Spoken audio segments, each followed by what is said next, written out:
ब्रह्मतत्व म्हणजे काय? आता ब्रह्मतत्व म्हणजे की आपण म्हणूया की तुमच्या घराचा सेंटर, जसा आपला बॉडीमध्ये आपला सेंटर कोणता, तर आपली नाभी, जिथून एनर्जी सगळीकडे आपल्याला मिळते. जेव्हा लहान बाळ असतं आपल्या आईच्या मध्ये, प्रेग्नन्सीमध्ये, तर त्या बाळाला आईच्या नाभीमधूनच सगळं मिळतं. आफ्टर दॅट पण आता आपल्याला माहिती आहे की नाभीमध्ये जर म्हणजे पोटामध्ये त्रास झाला तुम्हाला, मॅक्झिमम विकार जे होतात ते पोटाच्या त्रासानेच होतात. त्याचप्रमाणे घराचं पण आहे. ब्रह्मतत्व म्हणजे काय, तर घरातला मधातला पार्ट, जिथून सगळीकडनं एनर्जी फ्लो होते. आणि जर हा डिस्टर्ब असला तर तुम्ही काहीही करा, तुमचे घराचे प्रॉब्लेम सॉल्व्ह होत नाही. तर ब्रह्मतत्व हा दोषमुक्त असायला पाहिजे. आता दोषमुक्त म्हणजे काय, तर ब्रह्मतत्व हा हेवी नको. म्हणजे हेवी, तिथे खूप मोठा पिलर नको, तिथे टॉयलेट बाथरूम नको. जर तिथे टॉयलेट बाथरूम आलं असेल तर घरातला हेल्थ इश्यूज कधी जाणार नाही.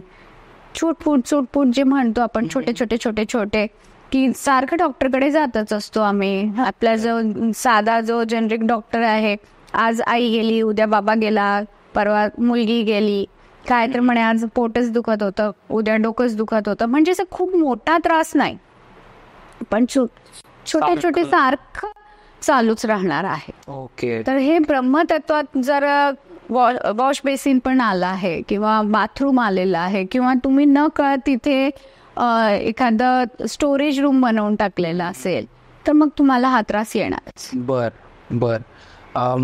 एखाद्या घराचा एक जेनेरिक प्लॅन कसा असावा मग, जर म्हणजे एक परफेक्ट वास्तुनुसार कसा असायला पाहिजे, तर आतापर्यंत कळालंच असेल की ब्रह्मतत्व हा मोकळा असावा, पण ओपन टू स्काय नको, सिलिंग पाहिजे त्याच्यावर. पण त्यातल्या त्यात तुम्ही मोकळं ठेवा. एक साध्या प्लास्टिकच्या चेअर्स वगैरे बसण्यासाठी तुम्ही ठेवू शकता.